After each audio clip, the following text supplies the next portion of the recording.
যুবক ডাক দে বলে, নারী রে, তুমি রব্বে কারিম রে ভয় করো। তোমার কি রব্বে কারিমের ভয় হয় না? তোমার কি মরণের চিন্তা হয় না? একবার কি তোমার অন্তরের ভিতরে মরণের চিন্তা হয় না? ওই কবরে তোমার যেতে হবে রে নারী। ওই কবর কিন্তু ছাড়বে না, মরণ তোমারে ছাড়বে না।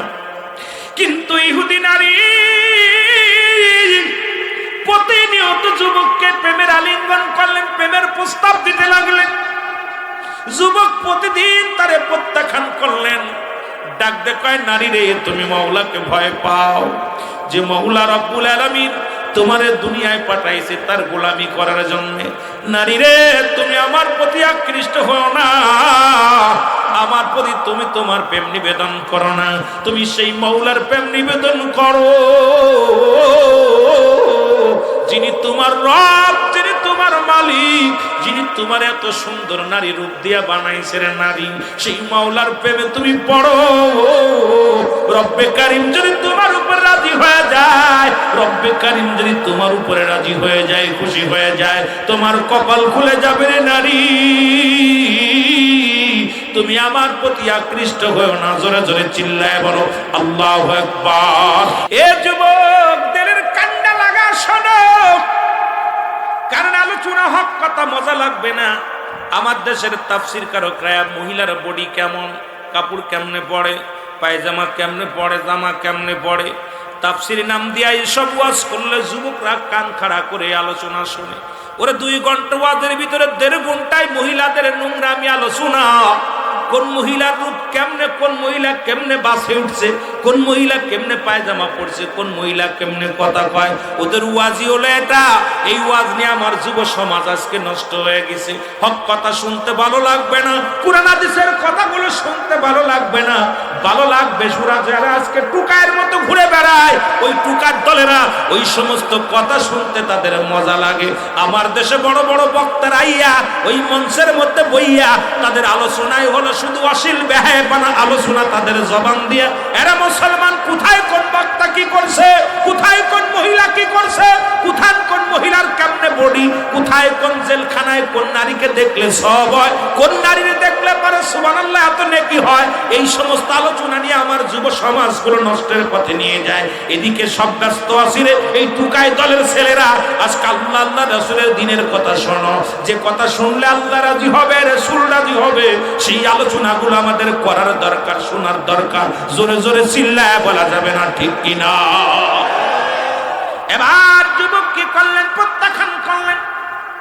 রাসূলুল্লাহ একদিন সাহাবীদেরকে নিয়ে আলোচনা করতেছিল। রাসূলুল্লাহর ওয়াজ শুনতে শুনতে রাত হয়ে গেল। যুবক সাহাবী ওই পথে যাইতেছিল, মেয়েটা অপেক্ষা আছে আজকে ওকে ধরবো। সঙ্গে সঙ্গে যখন বাইর হলেন, ধরে নিয়ে গেলেন, বাড়ির মধ্যে নিয়ে গেলেন, প্রস্তাব দিলেন, ঘরের দরজা মারালেন।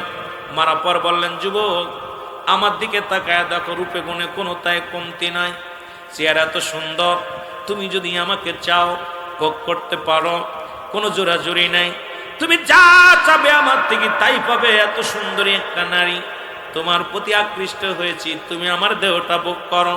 যুবক ডাক দে কয়, নারী রে, তুমি কি মরণের চিন্তা করো না? রব্বে কারিম এই দুনিয়ার মধ্যে এত সুন্দর তোমার চেহারা দিছে, এত সুন্দর রূপ জৈবন দিছে, সেটা তুমি কোন পথে তুমি ব্যয় করে রে নারী? তোমার কি একবার চিন্তা হয় না কবরে যা লাগবে, মরা লাগবে রে নারী? নারী, তুমি রব্বে কারিম রে ভয় করো। যখন কথা বললেন, নারী বলেন না, ওনার গায়ের কাপড়টা খুলে ফেললেন, এবার পণ্যের কাপড়টা খুলে ফেললেন। নারীটা মেয়েটা পুরো উলঙ্গ হয়ে গেলেন। যুবকের দেখে যুবককে যখন আলিঙ্গন করতে গেছে, যুবকটা চক্ষু দুটা বন্ধ করে ডাক দিয়ে বলে, রব্বে কারিম আমি মুসলমান, আমি রাসূলুল্লাহর উম্মত। আল্লাহ, আমি মুসলমান হয়ে জিনা করতে পারি না, আমি মুসলমান হয়ে কোন নারীর সর্বনাশ করতে পারি না। রব্বে কারিম, ও রব্বে কারিম, তোমার দরবারে প্রার্থনা করি আমাকে তুমি দয়া করো। একটা চিৎকার মেরে যুবকটা বেহুশ হয়ে জমিনের মধ্যে পড়ে গেছে। জোরে জোরে চিল্লায় বলা যাবে না আল্লাহু আকবার। যুবকটা যখন জমিনের মধ্যে পড়ে গেছে, বেহুশ হয়ে গেছে, নারী চিন্তা করে, মেয়েটা চিন্তা করে, এখন যদি সকালবেলা মানুষ জানাজানি হয়ে যায়, যুবকটা যদি মারা যায়, এর তো দায়ভার আমার নিতে হবে, আমার জেল হবে, ফাঁসি হবে। কি করা যায়? ঘর থেকে যুবকটাকে বিতাড়িত করে ফেলানোর দরকার। দুজনে আতাশিং করে নিয়ে রাস্তার মধ্যে ফেলে রাখলেন। ফজরে আজান হলো, নবীর সাহাবীরা নামাজ শেষ করিয়া ওই রাস্তা দিয়ে আসতেছিল, দেখে যুবক সাহাবী রাস্তার ধারে পড়ে আছে। উনাকে আতাশিং করে বাড়িতে আনলেন। বাড়িতে এনে কথা বলে না, কবিরাজ দেখাইলেন, দেখ মুসলমান। তখন যা যা চিকিৎসা করলেন, কিন্তু যুবকটা হুঁশ ফিরলেন না, হুঁশ ফিরে নাই। এমন সময় গভীর রাত হয়ে গেল, রাতের গভীরে হুঁশ ফিরল, যুবকের হুঁশ ফিরল। যুবক ডাক দে বলে, বাবা, ও আমার আব্বা জান, আমাকে একটা টুকরা কাপড় দে, কাগজ দেন, একটা কলম দেন। যুবকটার হাতে কাগজ দেয়া হলো, কলমখানা দেয়া হলো। যুবক কাগজের মধ্যে লেখলেন, আমার আব্বা জান, আপনি আমার আব্বা জান, আমি আপনার গর্ব, আপনি আমার জন্ম দিছেন, আপনার আমার কাছে 14টা হক, 7টা হক দুনিয়ার মধ্যে জীবিত থাকতে, 7টা হক দুনিয়া থেকে বিদায়ের পরে গো আমার আব্বা জান, এ আমার আব্বা জান, আমি আপনার কোনো হক আদায় করতে পারি নাই রে, আপনি আমারে ক্ষমা করে দিবেন, রব্বে কারীম যেন আমারে মাফ করে দেয়। সিটের মধ্যে লেখলেন, কাগজের মধ্যে লেখলেন, আমার আব্বা জান, আমি যদি মারা যাই, আপনার কাছে আমার দাবি, আমার লাশ পৃথিবীর কোনো মানুষের দেখাবেন না, আমার লাশ খানা যেন পৃথিবীর কোনো মানুষ দেখে না। আমি যদি মারা যাই, আমার আব্বা জান, আমার কাফন দাফন কোন মানুষ আপনি নিজে করাবেন, কোন মানুষ আমার জানাজা পড়তে ডাকবেন না, দুনিয়ার কোন কবরে গোরস্থানে আমার কবর দিবেন না, আমি মারা গেলে আমার কবরটা আমার ঘরের মধ্যে দিবেন, আপনার কাছে আমার এই দাবিটা আমি করে যাই আমার আব্বা জান। এই কথা বলিয়া যুবক মারা গেল, রাতের অন্ধকারে মারা গেল। যুবকটা মারা গেল। মারা যাওয়ার পর বাবা কি করলেন? কাফন দাফন নিজেই করালেন, গোসল করালেন, ঘরের মধ্যে কাফন দাফন করে আত্মারে দাফন করা হলো। নবীজি নামাজ আদায় করে, প্রতিনিয়ত সালাত আদায় করে। ফেরেশতা এসে ডাকতে বলে, ইয়া রাসূলুল্লাহ, ইয়া হাবিবাল্লাহ, আপনার পিছে যে একজন যুবক নামাজ আদায় করত, আজ কটা দিন আসেন, একটু খবর লন। নবীজি সালাম ফিরাইয়া সাহাবীদের ডাকতে বলে, আমার সাহাবীরা রে, আমার পিছে একজন যুবক আসিয়া নামাজ আদায় করত, সেই যুবকটারে তো দেখি না। নবীজি বলেন, তোমরা খবর নাও। খবর নিলেন, সবাই বাড়িতে গেলেন। বাড়িতে যা যুবকের বাড়ি সালাম, আসসালামু আলাইকুম ইয়া আহলাল বাইত। ওয়ালাইকুম আসসালাম। কয় আমরা নবীর সাহাবীরা। বলতে পারো নবীর সাহাবী কোথায়? বলে আমরা বলতে পারি না, তার খবর জানি না। রাসূলুল্লাহর কাছে খবর গেল, নবী গো, ওই যুবক সাহাবীর খবর কেউ বলতে পারে না, কেউ জানে না। রাসূলুল্লাহ বলেন, আমি নিজেই যাব তালাশের জন্য। নবী রওনা হয়ে গেলেন। নবীজি গেলেন, বাড়ির মধ্যে গেলেন, সালাম দাস, আসসালামু আলাইকুম ইয়া আহলাল বাইত। ভিতর থেকে আওয়াজ, ওয়ালাইকুম আসসালাম। রাসূলুল্লাহ ভিতরে প্রবেশ করলেন। প্রবেশ করে ডাকতে বলে, আমার যুবকের বাবা। আগে বলো, আমার যুবক সাহাবী কই? আরে আমার নবী যখন বললেন, আমার যুবক সাহাবী কই? যুবকের বাবা, কারণ সন্তানের কথা বাবার মুখে যখন সন্তানের লাশ বাবার কাঁধে, বাবার লাশ সন্তানের কাঁধে, এই দুনিয়ায় যে সমস্ত ভাইরা বাবার লাশ কাঁধে নিছে, সেই ব্যক্তি জানে বাবার লাশ কত ভারী। সন্তানের লাশ যে কাঁধে নিচ্ছেন, সেই জানে সন্তানের লাশ কত ভারী।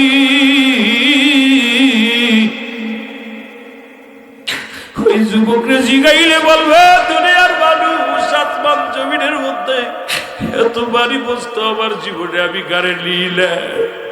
ও যুবক, আরে সন্তানের কথা শোনা মাত্রই বাবার চোখে পানি চলে আসছে। আমার নবী বলে, যুবকের বাবা তুমি কেন কান্দো? বলে, ইয়া রাসূলুল্লাহ, ইয়া হাবিবাল্লাহ, আপনি আমার কাছে আমার সন্তানের কথা জিগাইলেন। আমার নবী কয়, ও যুবকের বাবা, আগে বলো আমার যুবক সাহাবীর খবরটা বলো। জোরে জোরে চিল্লায় বলো আল্লাহু আকবার। দয়াল নবী বিহনে আমার মায়ার নবী, বিহনে আপন বলতে কেহ নেই জগতে। বলে না আপন বলতে জগতে আমার দয়াল নবী বিহনে আমার মায়ার নবী, আপন বলতে কেহ নাই জগতে। বলে না আপন ও নবী,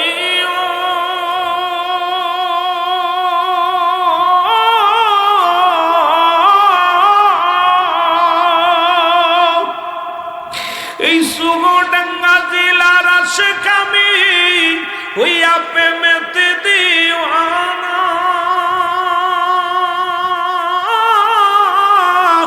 লইয়া যান মদিনাতে দেরি যে সহিনা। আমার দয়াল নবী বিহনে আমার মায়ার নবী, বিহনে আপন বলতে কেহ নাই জগতে। আমার আপন বলতে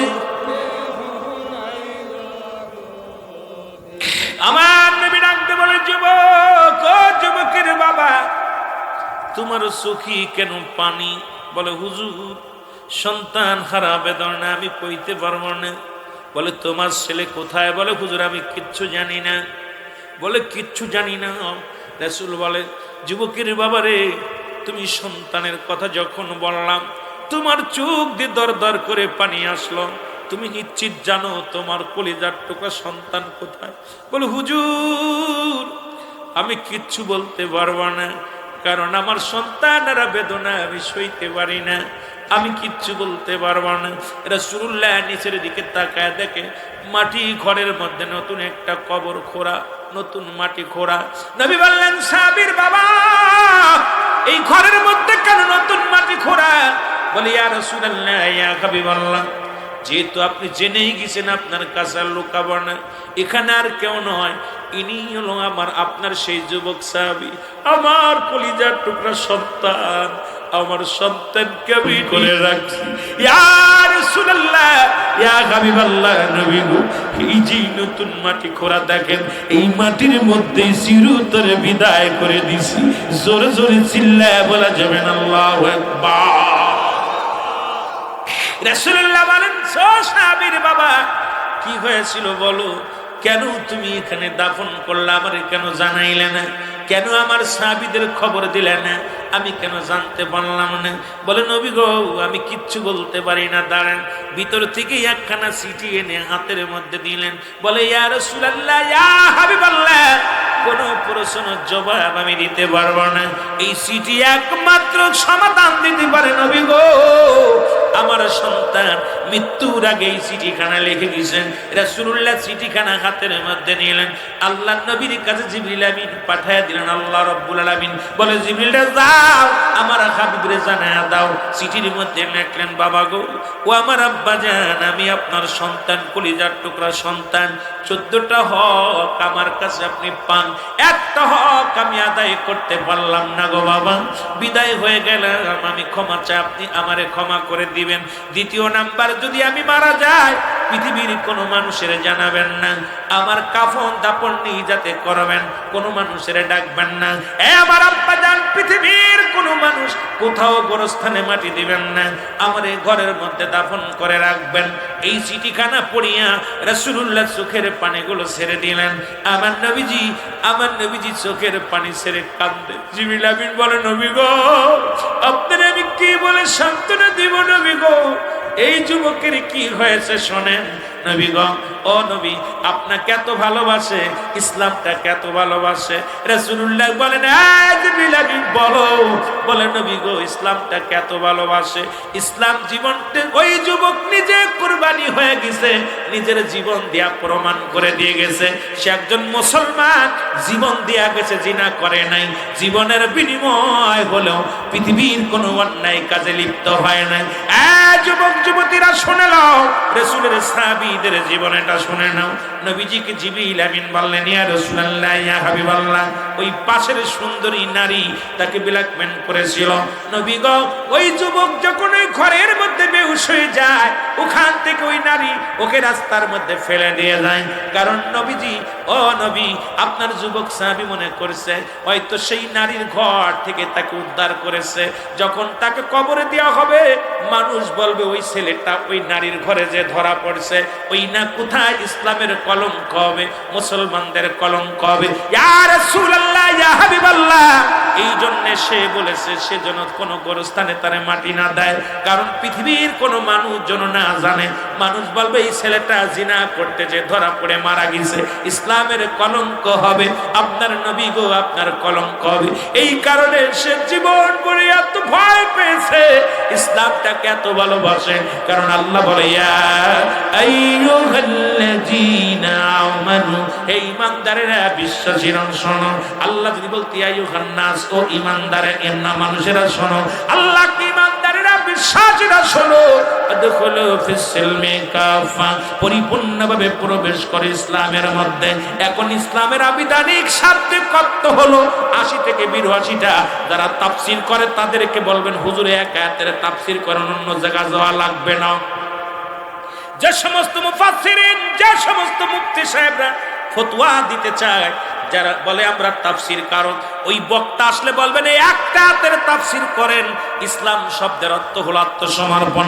ইসলাম মানে নিজে না অন্যরে খাওয়ানো, ইসলাম মানে নিজে না অন্যরে গম পাড়ানো, ইসলাম মানে নারীর সতীত্ব পাহারা দেওয়া, ইসলাম মানে নিজে দুঃখেতে অন্যরে সুখে রাখা, ইসলাম মানে মুসল একত্ববাদ। এখন আবিধানিক অর্থ 80 থেকে 82টা। তুমি ইসলাম ইসলাম বলে গলা ফাটাইবা, পরের বউ নিয়ে ছড়ে যাবা। ইসলাম ইসলাম বলে গলা ফাটাইবা, পরের মেয়ে ভেগে নিয়ে আসবা। ইসলাম ইসলাম বলে গলা ফাটাইবা, আইসা মানুষের গীবাত করবা। ইসলাম ইসলামকে গলা ফাটাইবা, দুর্নীতির মধ্যে জড়িত হবা। ইসলাম ইসলাম বলে গলা ফাটাইবা, দুনিয়ার অন্যায় অপরাধ করবা। কারণ তাফসীর কারক যখন আসবেন বলবেন, ও মাওলানা সাহেব, এই একটা আয়াতের তাফসীর করো, তাহলে সমাজ জাতি সবাই বেঁচে যাবে। জোরে জোরে চিল্লায় বলা যাবেন আল্লাহু আকবার। ইসলামটা কি জিনিস আপনি আমাকে বুঝান। ইসলাম কি? আপনাকে যদি কি বলি ইসলাম কি, কোনো কলা সুতু কিছুই উত্তর দিতে পারবেন না। ইসলামটা কি? ইসলামের যে শাব্দিক অর্থ একটা তো আপনার ভিতরে নাই। আপনি কি ওয়াজ করবেন, কি জাতিকে দিবেন? বড় কষ্টের মধ্যে আছি, সমাজ জাতি নিয়ে বড় বিপদের মধ্যে আছি। আল্লাহু আকবার বলেন। এ মুসলমান, গভীর মনোযোগ।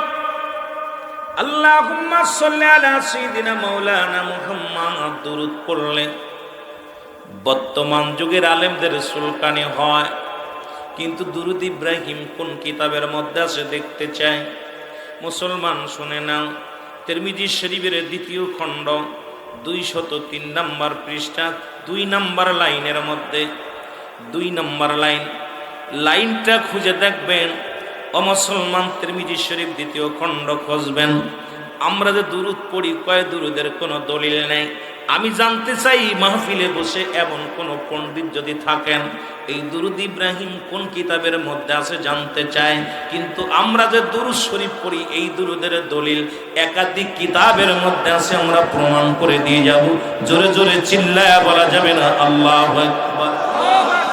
এ ভাইরা আমার, বন্ধুরা, আল্লাহ বলে ইন্না নিশ্চয়, ইন্নাল্লাহ, আমি আল্লাহ, ইউসাল্লুনা, আমি পড়েছি, আলান নবী, আমার নবীর উপরে, ইয়া আইয়ুহাল্লাযীনা আমানু, ঈমানদার বিশ্বাসীরা, ইউহান নাস বলেন আল্লাহ।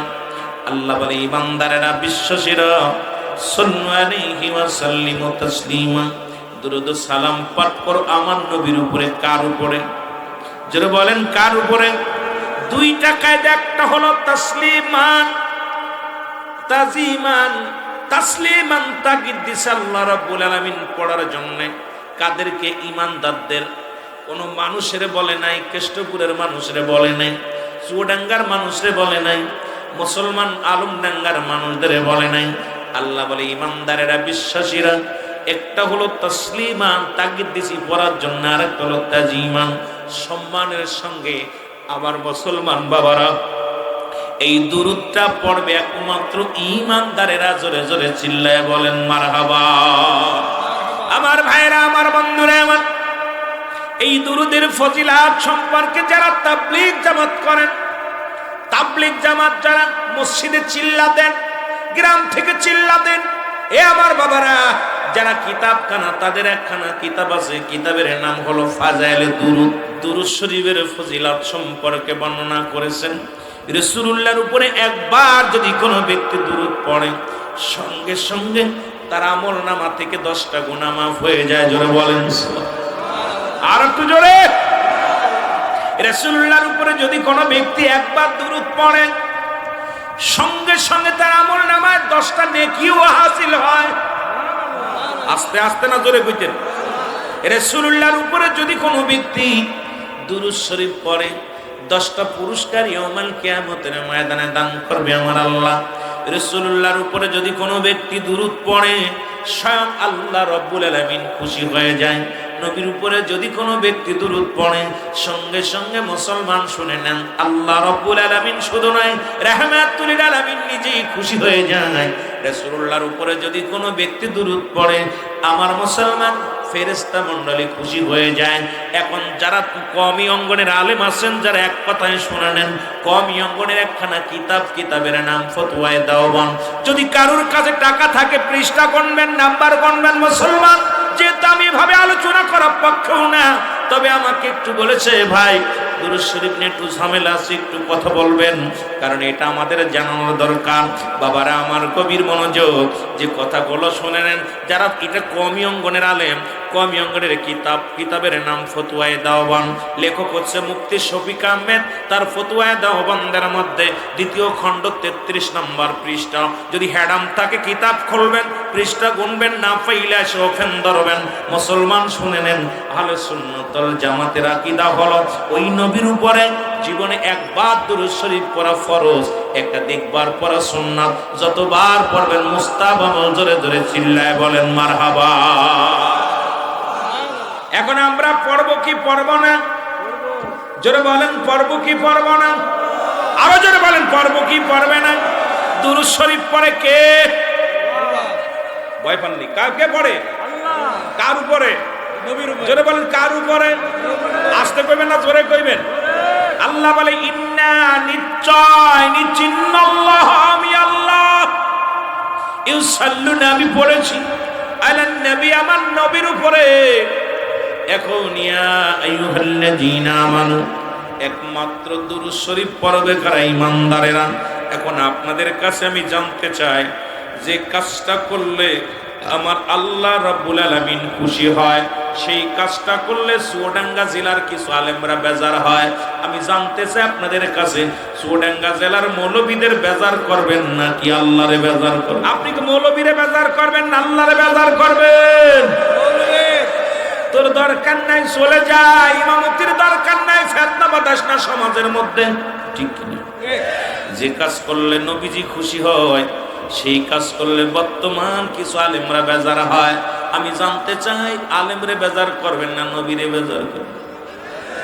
আরো জোরে কর। যে কাজ করলে ফেরেশতারা খুশি হয়, সেই কাজ করলে আমি বেজার হই। এখন আমারে খুশি করবেন নাকি ফেরেশতারে খুশি করবেন? আরো জোরে বলেন। এখন আমার দেশের অসংখ্য মৌলবীরা সুবিধাবাদী জিন্দাবাদ, যেদিকে পানি গড়ায় সেদিকেই তারা। আমার মুসলমান বাবারা, রব্বুল আলামিন তার হাবিবের উপরে নিজে দুরূদ পড়ে, আমরাও পড়ি, কারণ ঈমানদারেরা নবীরে ভালোবাসে। জোরে জোরে বলেন ঠিক কিনা? আরো জোরে জোরে চিল্লায় বলেন মারহাবা। নবী লাগবে কবরে, নবী লাগবে মিজানে, নবী লাগবে ফুলসিরাতে, নবী লাগবে ইয়াউমাল কিয়ামতের ময়দানে। নবী বিনা কোনো বান্ধব নাই, নবী বিনা কোনো দরদি নাই, নবী বিনা কোনো উপায় নাই। ওই নবীর প্রেম ভালোবাসা যার অন্তরে যতটুক, তার ঈমান বলতে ততটুক। নবীর প্রেম ভালোবাসা যার অন্তরে নাই, তার ঈমান বলতে কিছু নাই। ও যুবক, দিলের কান্ডা লাগা শুনে নাও, রাহমাতুল লিল আলামিনের উপরে আকাশে প্রতিনিয়ত দুরূদ পড়তেন। 500 বার দুরূদ শরীফ পড়িয়া আমার জাকের ভাইয়েরা, আমার কিবলা জান হুজুর যেমন শিক্ষা দিলেন, বাবা কোথায় ঈশার সালাত আদায় করে রাত্রে ঘুমানোর আগে 500 বার দুরূদ শরীফ পড়িয়া, রাসূলুল্লাহর উপরে দুরূদ শরীফ পড়িয়া আপনি ঘুমায়া যাবেন। এইরকম একজন আশিক নবীর উপরে দুরূদ পড়ে প্রতিদিন। 500 বার দুরূদ শরীফ পড়িয়া, রাসূলুল্লাহর উপরে দুরূদ শরীফ পড়িয়া ঘুমায়া যায়। হঠাৎ উনি ইন্তেকাল করলেন। ইন্তেকাল করার পর, ও মুসলমান শুনে নাও, ইন্তেকাল করলেন। ইন্তেকাল করার পর কলিজার টুকরা সন্তান তাকে গোসল করাইলেন। গোসল করাইয়া দাফন কাফন পরালেন। কাফনের মধ্যে রেখে দিয়া রাত্র যখন গভীর হয়ে গেছে, চিন্তা করে হারে সকালবেলা বাবা জানের দাফন হবে, জানাজা হবে, সকালবেলা জানাজা হবে। এই আব্বাজানকে জন্মের মতো একটু শেষ দেখা দেখি। এবার বাবা জানের লাশখানা নিজে হাতে যখন খুলিয়া দেখতে গেছে, দেখে কাপনের কাপড়টা খোলার সঙ্গে সঙ্গে রে দেখে আব্বাজানের চেহারা আর মানুষের সুরত নাই, বাবার চেহারা পশুর মতো হয়ে গেছে। জোরে জোরে চিল্লায় বলা যাবেন আল্লাহু আকবার। এরে পশুর মতো, মানুষের কোন চেহারা তার চেহারা সুরতের মধ্যে নাই। যুবক, যুবক কান্দে, চোখের পানি ছেড়ে, আল্লাহ আমার আব্বাজান তো প্রতিদিন রাত্রে রাসূলুল্লাহর উপরে দুরূদ পড়তো, এখন আমার আব্বাজানের চেহারা মুবারক এই মানুষের কোন চেহারা সুরত নাই, পশুর মতো হয়ে গেছে। এখন যদি সকালবেলা মানুষ এসে আমার আব্বাজানকে দেখে, মানুষ কি বলবে? রব্বে কারীম, আমি সন্তান হইয়া বাবার আমি কি বুঝ দিব আমার মনকে? এই কথা বলিয়া বাবার লাশের পাশে বেহুশে পড়ে গেলেন। এ মুসলমান, গভীর মনোযোগ। যখন পড়ে গেছে, এমন সময় রহমতের নবী রাহমাতাল লিল আলামিন ওই যুবকের ঘরের মধ্যে হাজির হয়ে গেছে। জোরে জোরে চিল্লায়া বলা যাবে না মারহাবা। বসে রাসূলুল্লাহর প্রেমিক চোখের পানি ছেড়ে কান্দে। এমন সময় রাহমাতুল লিল আলামিন ওই ঘরের মধ্যে, আশিকের ঘরের মধ্যে প্রবেশ করেছে। এসে মাথার ভিতর হাত বুলিয়ে দেয়, বলে যুবক। উনি দেখলেন রাসূলুল্লাহ ঘরের মধ্যে আগমন করেছেন। এবার রাসূলুল্লাহ কি করলেন? ওনার বাবা জানেন, ওনার বাবা জানের মুখটা খুললেন। কাপনের কাপড় থেকে কাপনের কাপড়টা খুললেন। খুলিয়া মুখের মধ্যে রহমতের নবী রাহমাতুল লিল আলামিন হাত বোলায়া দিলেন। জোরে বলেন সুবহানাল্লাহ। আর একটু জোরে বলেন। রহমতের নবী হাত বুলায়া দিলেন। এবার যুবক ডাকতে বলে, নবী গো, মায়ের নবী, নবী গো, আপনি আমার ঘরের মধ্যে আগমন করেছেন। রহমতের নবী ডাকতে বলে, যুবক রে, আর কান্দিস না, তোর চোখের পানি আমি সইতে পারি না রে যুবক। আমি রওজা পদে ঘুমায় থাকতে পারি নাই। যে মুখ দিয়া তোমার আব্বাজান আমি নবীর দুরূদ পড়তাম, আমি নবীর মিলাদ পড়ত, আমি নবীর দুরূদের জন্য পাগল হতাম, সেই মুখটা আজকে পশুর মতো হয়ে গেছে। আমি নবী রওজায় থাকতে পারি নাই, আমি নবী তোমার ঘরের মধ্যে আগমন করেছি। যুবক মুসলমান শুনে নাও, আমার বাবারা শুনে নাও, রহমতের নবীজি এবার হাত বোলায়া দিছে যুবকের বাবার মুখের মধ্যে। যুবক কান্দার বলে, নবীজি, মায়ার নবী গো,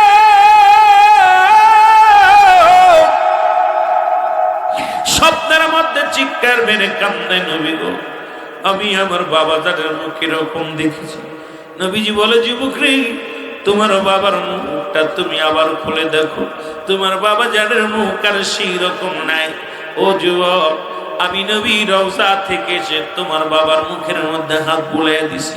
এবার রহমতের নবী চলে যায়। যুবক স্বপ্নের মধ্যে বলে, ইয়া রাসূলুল্লাহ, ইয়া হাবিবাল্লাহ, আপনি আসলেন, আপনাকে আমি দেখলাম, ঘুমের মধ্যে দিদার হয়ে গেল। ইয়া রাসূলুল্লাহ, ইয়া হাবিবাল্লাহ, আপনি আমার বাবার মুখের মধ্যে হাত দিয়েছেন। ইয়া রাসূলুল্লাহ, ইয়া হাবিবাল্লাহ, নবী গো, আমার নবী ডাকতে বলে, যুবক শুনে রাখো, এই পৃথিবীর মধ্যে যে আসে আমি নবীর মহব্বতের দুরূদ পড়ে, আমি নবী এই দুনিয়া নয়, আখিরাত পর্যন্ত, কিয়ামত পর্যন্ত সকল সমাজ আমি রহমতের নবী তার পাশে থাকি। জোরে জোরে বলো মারহাবা। এ ভাইরা আমার, বন্ধুরা আমার, দেশ রাহমাতুল আলামিন ঘর থেকে বিদায় হয়ে গেল।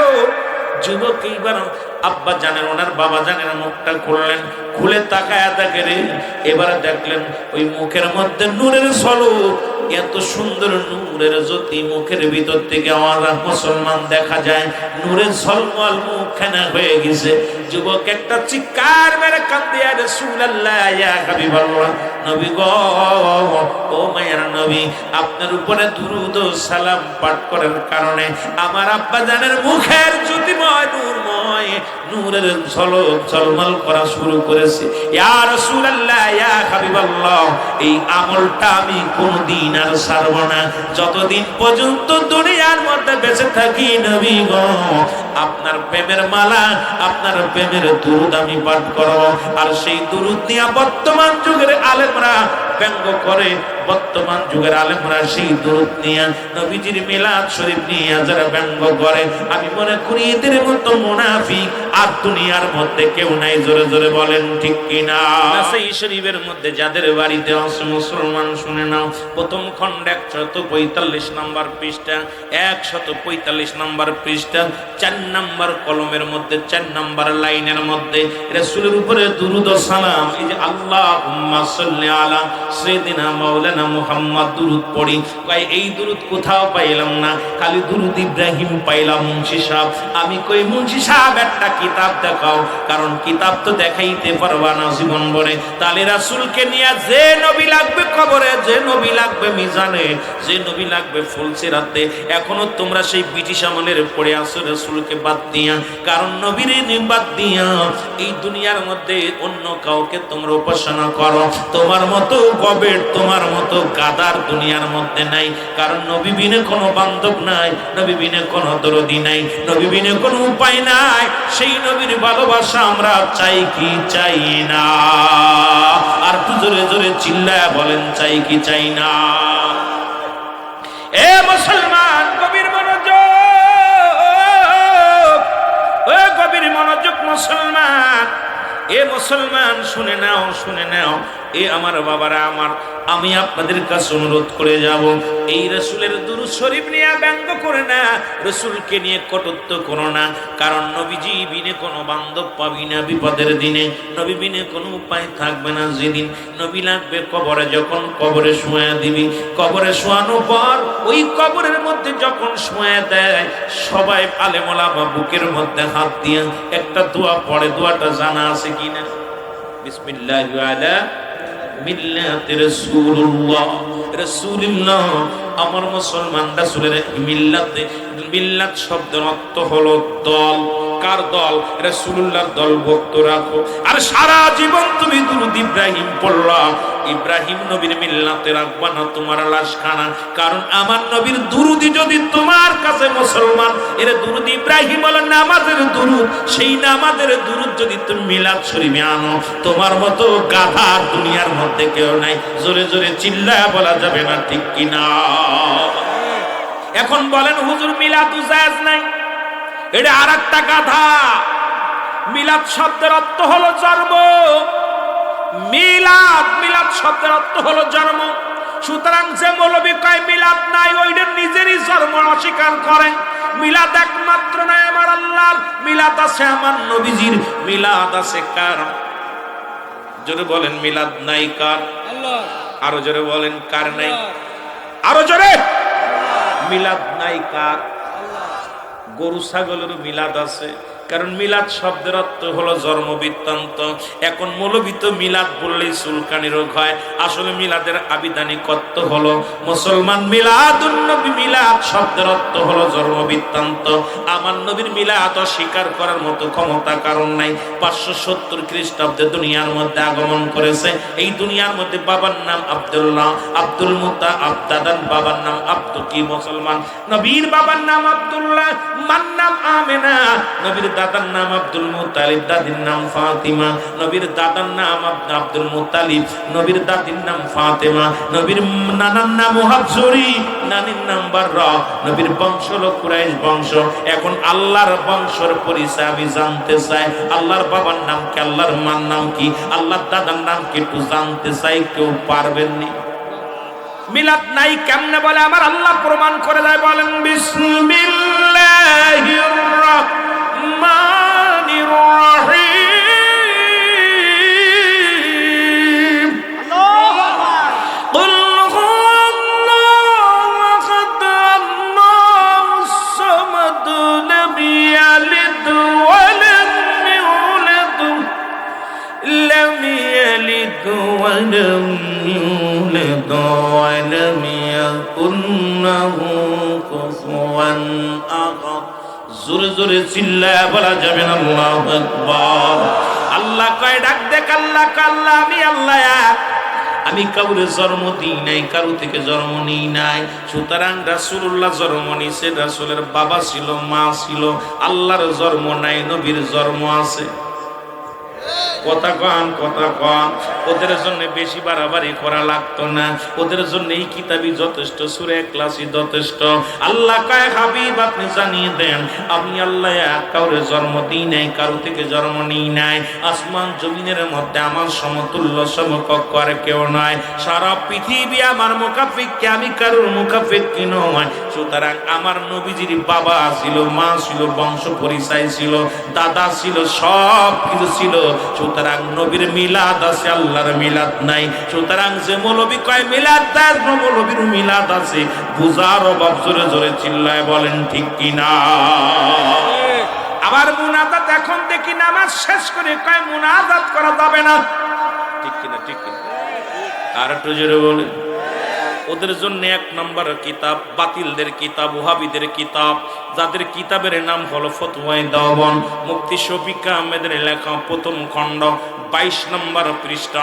আগে পৃষ্ঠা নম্বর গুনবেন, কিতাবের নাম শুনবেন, রাইটারকে লেখক যদি এখন না পান এখন ধরে বেঁধে নিয়ে জেলখানায় ঢুকাবেন। বন্ডামি করলে চলবে না। যেটা ওদের কিতাব, যে মুসলমান শুনে নাও, শুনে নাও। এর তাবলীগে মুসলমান শোনো, সুন্নিদের কোনো কিতাব নয়, কিতাব হলো সব বাতিলদের কিতাব। ওদের কিতাব দিয়ে ওদের কবর দেওয়া যাবে, ওদেরকে পাজা ফাজা কিতাব দিয়ে ওদের মাটি দেওয়া যাবে। তারপরও কয় জায়েজ নাই, বড় কষ্ট হয়। জোরে বলেন ঠিক কিনা? দোয়া করা জায়েজ না, একখান দলিল দেখাইতে পারলে তোর বাড়ি সারা জীবন গোলামি করবে। বড় কষ্ট, আমরা দোয়া করি। ও তো কিবলাই চেনে না, কারণ শরিয়াতের কিবলা হলো কাবা, দুজানের কিবলা রাহমাতুল লিল আলামিন, মুনাজাতের কিবলা আরশে আজিম। ঠিক কি? এখন তো কিবলাই চেনে না, খালি চেনে ভিক্ষে করা মানুষের বাড়ি যায়। এই যে ধানের মৌসুম আইছে, বাস্তা গাড়ি করে কয় ভিক্ষে দাও। পাটের মৌসুম আসলে কয় পাট দাও, ভিক্ষে দাও। মুসলমান ওরা ধান পাট ভিক্ষা করা শিখছে, মশারি ভিক্ষা করা শিখছে, ধান চাল ভিক্ষা করা শিখছে। রব্বে কারিমের কাছে দোয়া করা, হাত উঠাইতে লজ্জা করে, কিন্তু মিন্টু মেম্বারের কাছে ভিক্ষা চাইতে লজ্জা করে না। ওদের চরিত্র ভালা হইতো না। জোরে বলেন ঠিক কিনা? যে সমস্ত মৌলবীরা ফতোয়া দেয় দু হাত উঠায় দোয়া করা জায়েজ নাই, বুখারী শরীফ 2য় খণ্ড 937 নম্বর পৃষ্ঠা। যদি থাকে হেরাম থাকে কিতাব খোলেন, মূল কিতাব, বাংলা কোনো কিতাব না। বুখারী শরীফের 2য় খণ্ডের মধ্যে 937 নম্বর পৃষ্ঠা 2 নম্বর লাইনের মধ্যে মুসলমান দুটি হাত উঠায় দোয়া করা জায়েজ আছে কি না আছে। যদি বাবার টাকা থাকে কিতাবটা কেন? এখন আমি অন্য কোনো কিতাব নয়, বুখারী থেকে আমি বলে যাই, দুটি হাত উঠায় রব্বে কারিমের দরবারে হাত উঠায় দোয়া করা উত্তম। জোরে জোরে চিল্লায় বলা যাবে না সুবহানাল্লাহ। এ মুসলমান সূরা মুমিনের, মুসলমান সূরা মুমিন 24 নম্বর পারা 40 নম্বর আয়াতের মধ্যে আল্লাহ রাব্বুল আমিন বলতেছে তোমরা আমার কাছে চাও। এখন কয় কুরআনেও নাই, হাদিসেও নাই, চাইতে বলছে। সূরা মুমিনের মধ্যে 24 নম্বর পারার মধ্যে যারা কোরআন আছে এবার নেন, এবার মসজিদের মধ্যে কোরআন শরীফ খুলে নেন বাবা। এখানে পৃষ্ঠা নাম্বার, মুসলমান শুনে নাও ও মুসলমান, পারা নাম্বার হলো 24, 40 নম্বর আয়াতের মধ্যে মুসলমান শুনে নাও, শুনে নাও। রব্বি কারীমের কাছে চাইতে বলতেছে। এবার তিরমিজি শরীফের 175 নম্বর পৃষ্ঠার মধ্যে 6 নম্বর লাইনের মধ্যে মুসলমান দোয়া করার জন্য, আল্লাহ রাব্বুল আলামিনের কাছে দোয়া করার জন্য দুটি হাত উঠায় দোয়া করা উত্তম বলতেছে। রব্বে কারীম এই দুটি হাত দান করেছে, রব্বে কারীম তার কাছে চার জন্য। এই রব্বে কারীম আপনাকে আমাকে সুন্দর দুটি হাত দিছে। আল্লাহ আপনাকে পৃথিবীর মধ্যে মানুষ বানাইলেন, পৃথিবীর মধ্যে শ্রেষ্ঠ জাতি। আল্লাহ কয় বান্দারে আমি জমিন যেমনি বানাইলাম এমনি তোরে বানাই নাই, বান্দারে আসমান যেমনি বানাইলাম এমনি তোরে বানাই নাই। ও বান্দা, ফেরেশতারা আমার নিকটবর্তী সময় তাক সব সময় আমার কাছে, তবে ফেরেশতাদের আমি যেমনি বানাইলাম এমনি তোরে বানাই নাই। আসমান জমিন যা কিছু বানাইলাম এমনি আমি তোরে বানাই নাই রে বান্দা। সব কিছু আমি আল্লাহ হুকুম দিছি, সঙ্গে সঙ্গে হয়ে গেছে। আর আমি রব্বে কারীম আমার কুদরতি হাত মুবারক দিয়া বান্দা আমি তোমারে বানাইছি। সেই কুদরতি হাত মুবারক দিয়া বান্দা তোরে বানাইছে। রব্বে কারীমের দরবারে তোমার দুটি হাত উঠায়া রব্বে কারীমের কাছে দোয়া করো, দরখাস্ত করো। জোরে জোরে চিল্লায় বলা যাবে না মারহাবা, আর জোরে জোরে চিল্লায় বলা যাবে না আল্লাহু আকবার। আল্লাহ কয় বান্দা জমিন আমি যেমনি বানাইলাম এমনি তোরে বানাই নাই, আসমান আমি যেমনি বানাইলাম এমনি তোরে বানাই নাই, পশু পাখি যেমনি বানাইলাম এমনি তোরে বানাই নাই। এই পৃথিবীর মধ্যে ফেরেশতারে আমি যেমনি বানাইলাম এমনি তোমারে আমি বানাই নাই। ও বান্দা, তোমারে আমি বানাইলাম আমার কুদরতি হাত মোবারক দিয়া। রব্বে কারীম এত সুন্দর তোরে বানাইলো। একবার বান্দা আরবিতে বলে মুসলমান ফাহমুন, ইংলিশে বলে ফেস, ইংলিশে বলে ফেস, বাংলায় বলে মুখমণ্ডল। একবার তুমি আয়নার সামনে যায় দাঁড়ায়া দেখো রে বান্দা, কত সুন্দর তোমার আঁখি দুটি বানাইছে আমার রব্বে কারীম। কত সুন্দর তোমার মুখটা বানাইলো, কত সুন্দর তোর কপালখানা বানাইলো সিজদার জন্য রে বান্দা। ও বান্দা, তোরে কত সুন্দর একটা নাক বানাইলো গো। রব্বে কারীমের সঙ্গে রব্বে কারীমের কাছে চাওয়ার জন্য তোর সুন্দর একটা মুখমণ্ডল দান করলো বান্দা। আরে বান্দা, তুই নাফরমানি করলি তারপরও দুনিয়ার মধ্যে, আরে আল্লাহ রাব্বুল আলামিন বান্দা তোরে এত ভালোবাসে, এই দুনিয়ার মধ্যে এত মায়া করে, এত মহব্বত করে রে বান্দা। সেই বান্দা তুই নাফরমানি করলি আমার আল্লাহর সঙ্গে, রব্বে কারীম তোরে কোনোদিন ক্ষমা করবে না। জোরে জোরে চিল্লায় বল আল্লাহু আকবার। এই জন্য আমি ছোট্ট একটা আয়াত পাঠ করেছিলাম, ওয়াল হাব্বু জাল্লাসু ফি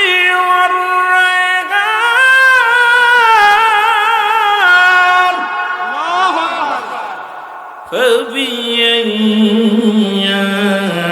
آلاء ربكما تكذبان।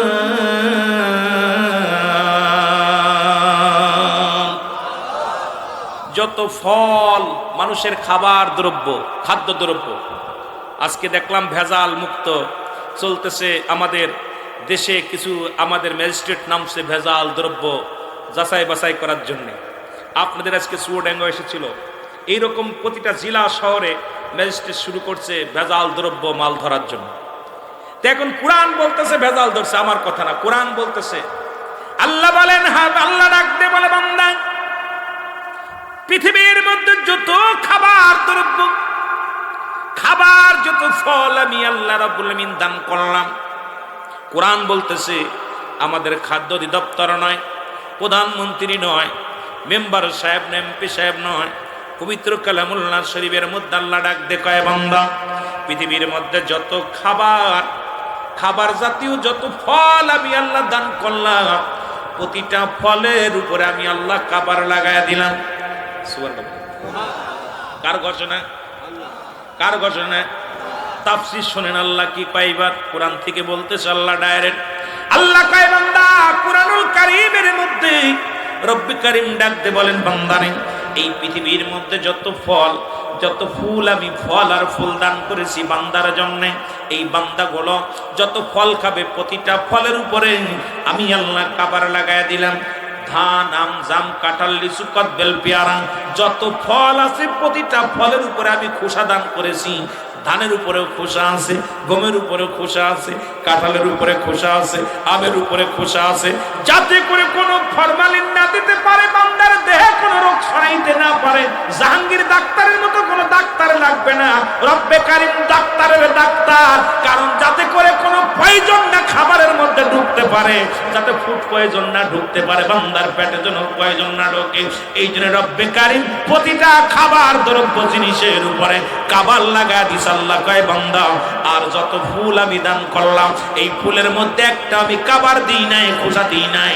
কারণ খোসা যুক্ত ফল আর খোসা মুক্ত ফুল দান করলাম, এইগুলো শুধু আমার বান্দা বান্দির জন্য। জোরে বলেন মারহাবা। রব্বে কারীম এত সুন্দর নিয়ামত, এত সুন্দর রহমত বান্দার জন্য দান করলেন। ও বান্দা এই নাফরমানি বান্দাগুলো তোরা শুনে রাখ, তোদের জন্য আমি আল্লাহ রেখে দিলাম, ওই জাহান্নামীদের জন্য আমি রেখে দিলাম। আল্লাহ বলেন বিসমিল্লাহির রাহমানির রহিম উইদ্দাতুল কাফিরিন। আল্লাহ বলে কাফের বেঈমান মুনাফিকদের জন্য আমি আল্লাহ প্রস্তুতি রাখলাম, একটা নয় দুটি নয়, 7টা জাহান্নাম প্রস্তুতি করে রাখছি। এরপরেও জাহান্নামের ভয় নাই। সুদ খালি গুনাহ না সব খাচ্ছে কিনা, ঘুষ খেলে গুনাহ না সব খাচ্ছে কিনা, মিথ্যা বললে পাপ না নেকি, কতক্ষণ জিনা করলে পাপ না নেকি, আরো জোরে কান পাপ না নেকি, না মা বাবার নাফরমানি সন্তান হলে গুনাহ হবে না সব হবে। এই এত গুনার কথা জানা পর আপনারা জানেন কিনা কথা বলেন মিথ্যা করলে সব হবে নি? এই মিথ্যা বললে সব হয়, কিনা কিনা আতুজ করেন। মিথ্যা বললে সব হয়, কয়টা সব হয়? সমস্ত পাপের মা হলো মিথ্যা। জোরে কোন ঠিক কিনা? সমস্ত পাপের মা, আস্তে কইতেন না জোরে কইতেন, সমস্ত পাপের মা হলো মিথ্যা। সেই মিথ্যা কথা বলি আমরা মুসলমান, শুনে নাও। জিনা করা গুনাহ না সব না সবের কাজ। প্রতিনিয়ত বড় বড় মৌলবীরা টুপি মাথায় দিয়েও এখন বর্তমান মসজিদেও নিরাপত্তা নাই। নিরাপদ মসজিদে আসছে হিল্লা বিয়ের মাসলা জানতে হুজুরি ঝাড়ছে। হুজুরের কাছে গেছে, হুজুর তুই কি তা বস, হুজুর স্বামীর লাগে তালাক হয়ে গেছে, এখন স্বামীর সাথে আবার ফিরে যাওয়ার কি ফতোয়া? হুজুর কয় চিন্তার কোনো কারণ না, আমি তো আছি। কথা আল্লাহর ঘর মসজিদের মধ্যেও আকাম করছে, এরা কি একবার মরণের চিন্তা করছে? ধরে কোন ঠিক কিনা? এই মিথ্যা বলছি না, সত্য বলছি। আল্লাহর ঘর মসজিদেও আকাম করে, এরপরও আবার মাসালা দেয়। এই মৌলবী বড় বড় ফতোয়া দেয় সমাজের মধ্যে। এই মুসলমান শোনো, আমি যে কথাগুলো বলি, মানুষের মাল আত্মসাৎ করা গুনাহ না সব? এতিমের মাল খাওয়া গুনাহ না সব? বেগানা নারী চেহারা দেখে গুনাহ না সব? আরে এত গুনার কাজ খালি নামাজ ছেড়ে দেয়া গুনাহ না সব? এই নামাজ ছাড়া গুনাহ না সব? এখন নামাজ তো সবাই ছেড়ে দিছি, এখন যদি বলি বাবা কজন মানুষ ঈশার নামাজ পড়ছেন, মাশাআল্লাহ, ঠিক কি না? লজ্জা দিতে চাই না, গুনাহ কি না সব? যারা এক ওয়াক্ত নামাজ কাজা দিলে 80 পরিমাণ জাহান্নাম, এক ওয়াক্ত পরিমাণ হলো মুসলমান। 2,88,00,000 বছর এত গুনাহ জানা পর নামাজ ছেড়ে দিলাম, এই কাজগুলো জানা পরও পাপ করতেছি। রব্বে কারীম কি আপনারে আমারে ছাড়বে? রব্বে কারীম আমারে এমন ধরবে, এমন ভাবে আমারে ধরবে রে মুসলমান, রব্বে কারীমের হাত থেকে বাঁচা সম্ভব হবে না। জোরে জোরে চিল্লায়া বলা যাবে না আল্লাহু আকবার। এ যুবক, রাসূলুল্লাহ বললেন দুইটা জিনিস যে ব্যক্তি আমার কাছে হেফাজত করবেন, আমি নবী তার হাত ধরে জান্নাতে নিব। রাসূলুল্লাহ যখন এই ওয়াজটা করলেন, সেই দুইটা জিনিসের মধ্যে একটা হলো মুসলমান, শুনে নাও, দু গালের মধ্যবস্তু, আর একটা হলো দু পায়ের মধ্যবস্তু।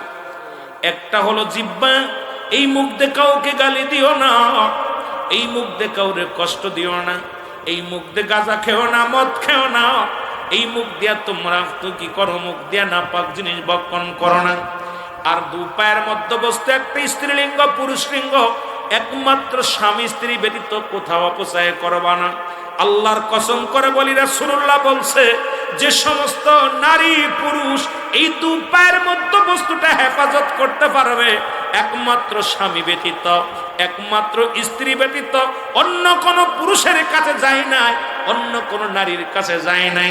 রাসূলুল্লাহ বলছে আমি নবী ওয়াদা করলাম এর হাত ধরে জান্নাতে নিয়ে যাব।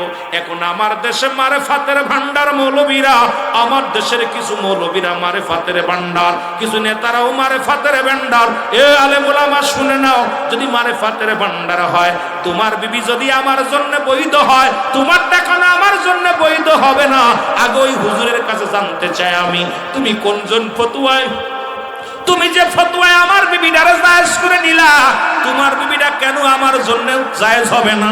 ওই মৌলবীর আগে এমন ভাবে পিটাইতে হবে, সমাজ থেকে বিতাড়িত করতে হবে রে মুসলমান। কারণ রাসূলুল্লাহর ঘোষণা, নবীজি বলছে এই দুই পায়ের মধ্যে বস্তু যেটা হেফাজত করতে পারবে একমাত্র স্বামী ব্যতীত, একমাত্র স্ত্রী ব্যতীত অন্য কোন পুরুষের কাছে যায় নাই, অন্য কোন নারীর কাছে যায় নাই।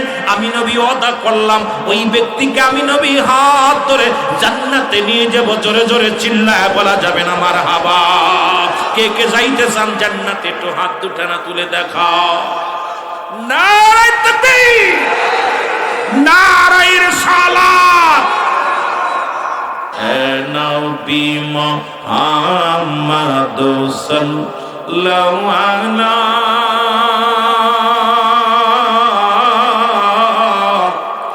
তোমার দুরুদে আসে খয়ুতালা, বলো তোমার দুরুদে আসে খয়ুতালা, আরো জোরে বলেন, দুরুদে আসে খয়ুতালা ইয়া নবী, জোরে জোরে বলেন ইয়া নবী মুহাম্মদ সাল্লাল্লাহু, মাইকে টোন ভালো করতে হবে ভাই।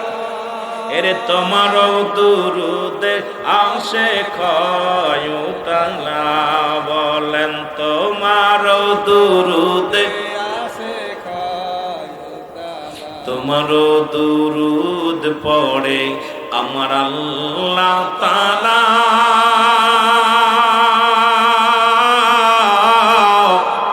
রাসূলের দুরুদ পড়ে ফেরেশতারা। সুবহানাল্লাহ বলেন না?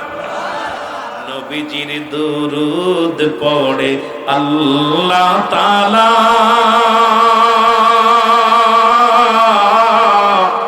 নবীজির দুরুদ পড়ে ফেরেশতারা।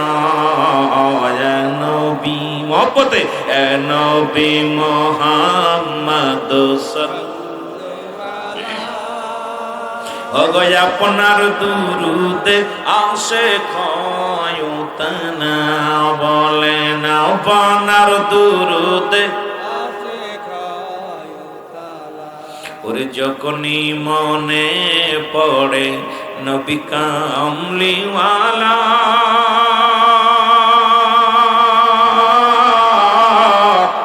দুরুদ বানায় আসে গলার মালা। নবী যখনই মনে পড়ে নবী কামলি, ওগো দুরুদ বানায় আসে গলার মালা। ইয়া নবী মহব্বতে বলেন ইয়া নবী মুহাম্মদ সাল্লাল্লাহু, ওগো আপনার দুরুদে আসে খয়ুতালা, বলেন আপনার দুরুদে আসে খয়ুতালা, ওগো কাঙ্গালের এই মিনতি শোন মদিনাওয়ালা,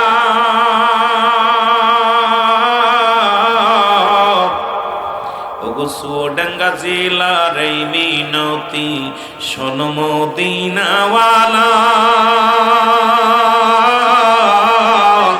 আমরা আর কিছু চাই না, চাই শুধু কদম তলায় নবী। মহব্বত বলেন নবী মুহাম্মদ, ওগো আপনার দুরুদ আসে খয়তনা, বলেন আপনার দুরুদ